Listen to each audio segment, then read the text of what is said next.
What's up mga paps? May gusto akong sa inyong i-recommend itong Niimbot na Smart Label Printer. Let's do a quick unboxing and also my honest opinion and quick review na din nung product. An portable printer that you can use with your mobile phones. It's compatible with both iOS and Google Android, and you can print labels on a sticker paper that you can just tear it off like scotch tape and then stick it immediately on the item that you want to label.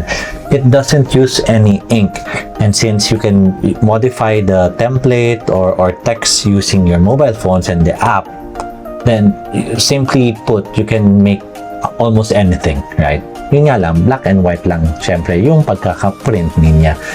But it does come with a lot of other colors in terms of the printer and also the available tape or the roll of sticker tape. It comes in different types of colored paper. So don't forget to like, subscribe, and click the notification bell button so that you can get immediately notified for any new product demos, product reviews that I have, and any other funny vlogs that I may be providing you guys.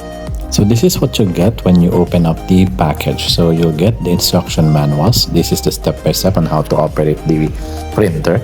And you have a USB Type-C cable and the actual unit itself, and basically that's it. So this is how the unit looks like. It's basically very compact, and this is the entire package. So there you go. So purpose talaga is for you to be able to label your items accordingly without the use of any ink, and this is very much portable. Look at the size. So I'll give you a reference. This is a size of a standard AAA battery. So nakita nyo naman kung gaano siya kalaki. So napakalit lang niya, almost like a power bank.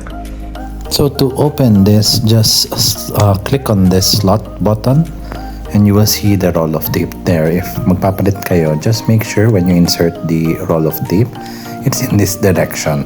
So ganyan siya nakaangat. And then if you press on the power button, you will see the tape will be adjusted. So it's color green if hindi pa siya nakakonect sa phone nyo. And once you click on the print, when you modify it in your app, this is how it will look like. So kita nyo naman, parehong-pareho. Smudge-free siya. Kung titignan nyo, you just tear it off. Parang simple tape lang siya.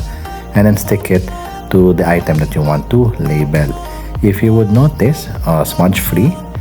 And that's the beauty of this one. You can easily tear it as well and then put it somewhere else and the tape will still stick. So that's how it is operated. So there you go. So nakita nyo naman kung gaano kadaling gamitin yung sticker tape and yung pag-label ng printer. So there are a lot of other templates or things that you can do in the app. You can explore it on your own. So click the link in the description, in the comment section, in the video itself, wherever it will be, and buy your own portable smart label printer from Niimbot.